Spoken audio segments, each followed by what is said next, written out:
This has been going on now for months in Chicago. We're going to see this in other cities. They are ramping up to support ICE. They're doing two things that I think are going to take a little bit of time. One is they're moving Border Patrol into ICE. The difference is at Border Patrol, they are like more like cowboys, and they have been they can only work within 100 miles of the border. ICE is the one that can be within the interior of the country. So they're moving Border Patrol, who are considered to be more aggressive, into ICE positions. Then they're also hiring more and more ICE sort of brown shirts, or I guess it's camo shirts that they wear to be on the streets.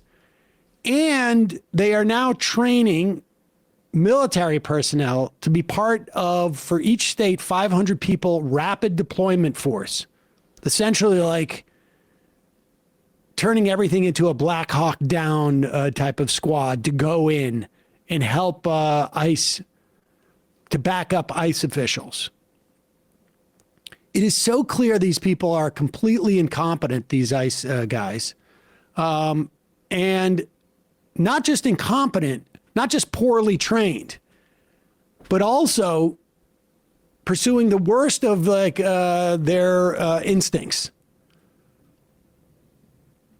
Some may be bounty hunters. We don't know who any of these people are because they wear masks, as you know. Here is an image of an ICE agent in a car. This is from Saturday in, it's called Little Village, yeah. Part of Chicago or outside of Chicago. And look at these ICE agents in this car, like just holding a weapon up. Go ahead, show this.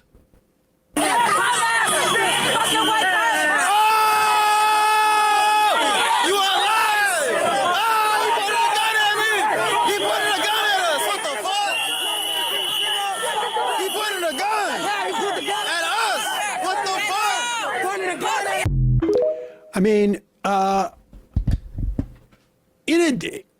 first off, we're going to end up seeing some Kent states when the National Guard killed 4 college protesters back in the late 60s. You can't have guys who willy-nilly brandish a gun like that. And Brian tells me that's also not the way. I mean, like it's like he saw this in a movie. Yeah, it doesn't take a veteran to tell you that holding a gun sideways is a bad idea. The shell casing will just burn your face. It really is nuts. Here is images. Now, this is from Cypress Park in L.A. And apparently this is like on the edges of a Home Depot. And supposedly, we don't know because there's just no mechanism for any of this. Supposedly, the guy in the car was like brandishing a gun or something and had thrown something at ICE. I didn't read anything about him brandishing a gun. I read about them finding a gun. Oh, yeah. No, I'm sorry. They found a gun in his car, but they supposedly came after him because he threw something at them. Yeah, they said a rock-like object. But here is the original images. Now, this was from like last week, right? Sometime. Yes. Okay. Play this. Okay, so we're gonna. This is flips a couple times, so we'll play it first from this side, and then we'll flip it. The images flip here, but you got to see what's going on, and then we will follow up. NBC News did a follow up on this. Hey, y'all can't take him with his daughter right there. Understand, there's a small kid in the car, and they've grabbed. You can see the kid between the seats.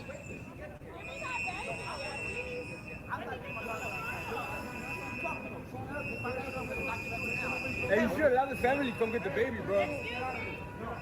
That's child endangerment. That's child endangerment. That's child endangerment. He's telling you to back up. Just back up. Let me just cut back and I'll flip it again. Yeah. DHS, by the way, is the source for all that like rock and hammer stuff about him. So I don't even trust it. Yes, I mean we have no reason to trust it here, but Bro, that's child endangerment, bro. That's child endangerment, bro. She's doing her due diligence job. You don't have to say nothing. Do your job. You don't have to say nothing to her. Baby with that, bro. So we can fast forward to the end when you see how this. So they bring Okay, him so into an unmarked van. they bring him into. Yeah, go ahead, take it from here. They bring the father into an unmarked If you van. look in between the seats, you can see the small child. I Yeah. mean, like locked into a. Go ahead. Right. So there. if you go way down, Matt, to like 3/4 of the way through the video, you'll see these agents. They hang out in this car for a while. Then eventually they just. Okay, so they take the guy into the van and they drive off in the van, and then go ahead. And then these two agents jump in and they throw a blanket over the baby. So there's the father being thrown into. Incidentally, they're all dressed like they're in Mogadishu, right? I mean, it's all like they're wearing helmets and they're buffed up and they're walking around with their guns like who knows? There could be sniper fire coming from anywhere. And then, is this it? Yeah. These guys are the Some of them scary are guys. bunny hunters too. Those are ice. Yeah, this is not ice. This is border patrol. These are the scary ones. These are the ones that got the papers in. And he's about to drive off with the kid. That's That's crazy. them driving off with the kid in this black Ice is car. about Right to here. drive off with the kid. Fuck you. They threw a blanket over the baby. Wait, drove they're off with the driving kid. off with the kid. And they covered the face up. They covered. Unbelievable. Unbelievable. They just drive off with the kid. Now, here's the report follow-up from Jacob Sabaroff, does a lot of reporting on immigrants. He's done pretty good work, I got to say. It was a 1-year-old child. Here he is. We have some new video, not just this angle, that adds additional context to this story, and I want to put it up on the screen right now. In a federal charging document, the Justice Department says that the Border Patrol approached Quinones from over 100 feet or around 100 feet away. And you're watching this video from the Los Angeles Rapid Response Network right now that shows that exact thing happening. Quinones, this is the Home Depot, by the way, around the corner from my house. He is in the far end of the Home Depot parking lot, about as far away, not only from the Day Laborer Center, where they were targeting and had arrested 5 undocumented immigrants, but from the Home Depot itself. And you watch them surround and box in Quinones' vehicle right here. Even if the allegations against Quinones are true, that he had a gun in the vehicle and he threw what the Border Patrol says is a rock-like object at the Border Patrol agents, it raises very serious questions about the Border Patrol's ability to care for a young child like the daughter of Mr. Quinones. And I want to read to you a statement that his mother, once he was released yesterday, issued to the public to better understand how his daughter was treated by the agents that you're seeing on the screen right now. Let me read from it. She said, "When I picked up my granddaughter from the federal agents, she had a dirty diaper, a bruise on her face, and was developing a rash. She was exhausted and cried. My heart aches knowing this could happen to others, to my kids, or even me, despite being U.S. citizens. We're now questioning our safety and feel more vulnerable simply for being Latino. I fear for my grandkids growing up in a country that targets Latinos and profiles dark-skinned people. I hope things improve, though it's hard to imagine how it could get worse." What this brings to mind for me, Nicole, is the time I spent in the McAllen Border Patrol Processing Center at the height of the family separation policy. Those Border Patrol agents said to me then that they were strained and stressed and struggling because they are not trained as social workers. They are not clinical professionals meant to take little children away from their moms and dads, yet that's exactly what that policy did. Dana Sabra stopped that policy after 5,500 kids were taken away from their parents. Stephen Miller wanted it to be 25,000 using a process called administrative separations. You are watching those same types of agents, Border Patrol agents, basically effectuate family separations in the interior, in this case a U.S. citizen who was accused of a crime. But that does not negate the questions being raised by lawyers and others about how they are treating not only United States citizens, but little toddlers like the one-year-old girl that's at the center of this story. And this is just the beginning of this story. I mean, this is, again, we have case after case after case after case in LA, in Chicago now, where protesters, where people who supposedly did something to ICE or Border Patrol or DHS or whomever, when they get to trial, it all falls apart. All of the accusations have fallen apart. All of them. And it's possible this guy threw a rock at DHS. It's possible. But there's absolutely no reason to believe them. And the idea that they're doing these type of arrests and driving off with a kid, it's just insane. This is important for you to understand just how depraved these people are. Just how depraved. Because very good chance they're coming to a town near you or are already there. Also, I don't understand what DHS is saying. Were they after him because he threw a rock, or were they after him because he was wanted for a crime? That's what it was. He threw a rock at them. That was the crime. Oh, I thought they were saying there was a prior. No. Oh. That's all they're charging him with.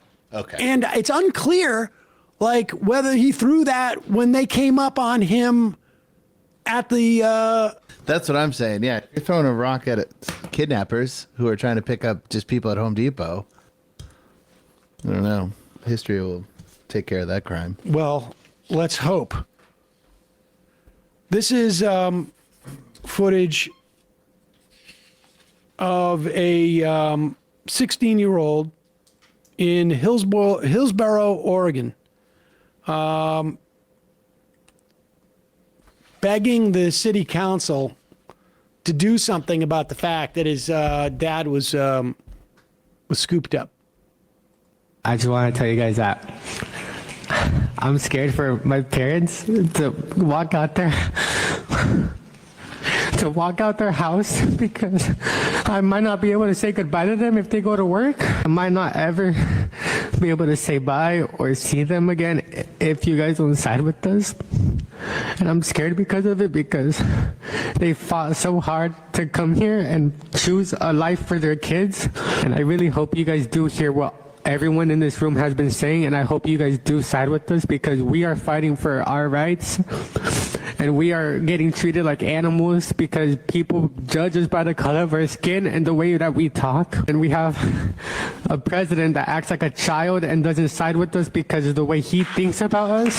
And we have a police department that doesn't do anything about us, and that we are here fighting more than they are.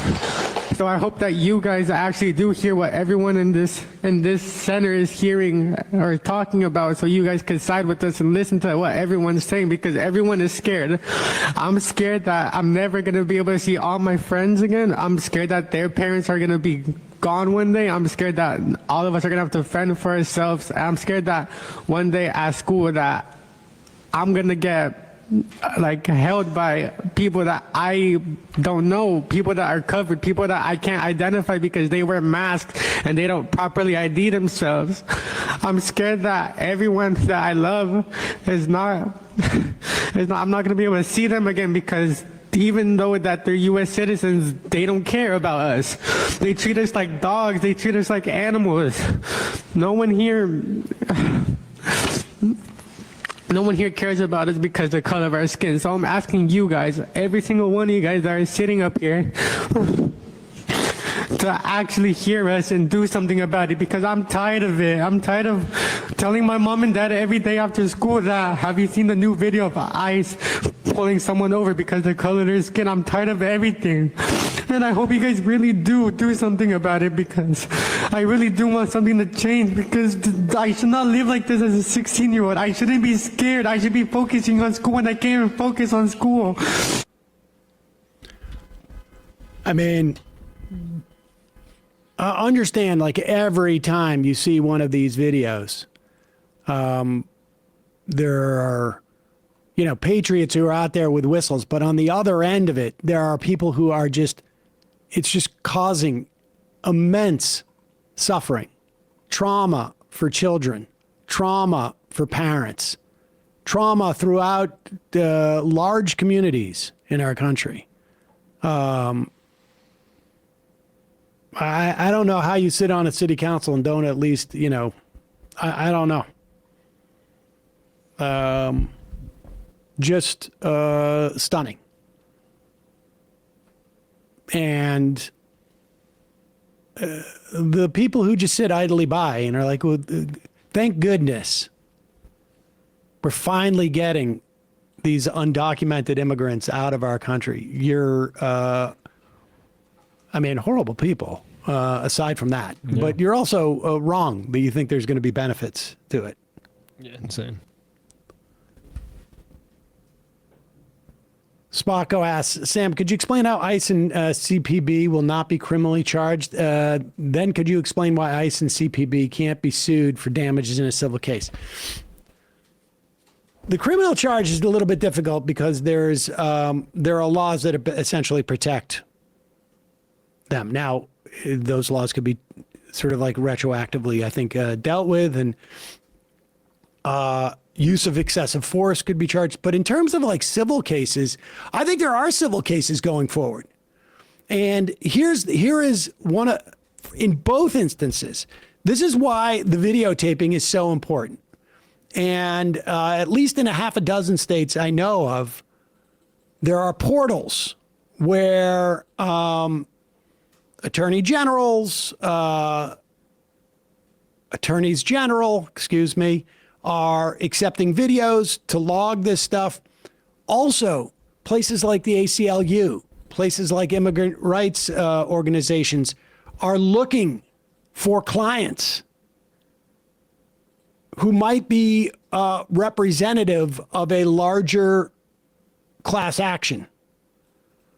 I would also imagine that, you know, just in some of the conversations I had at the tort law conference, that we're going to see some more action on this side, because both for American citizens and for undocumented. Now, it's tougher with the undocumented folks because they get stuck into the system and it's very hard to like find those people.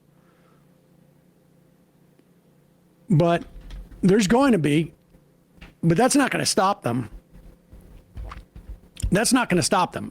There's no doubt in my mind that every day before they leave work, I mean, I should say go out into a city, there's some Bovino guy who's sitting there going like, we got your backs. Don't worry about it. We got your backs. Nobody gets punished. Worst case scenario, you get a day off with pay. Hey, folks, don't forget to hit the subscribe button and check out our daily show. We do it every day at 12 p.m. Eastern for about 2.5 hours. We even take phone calls. You should check that out.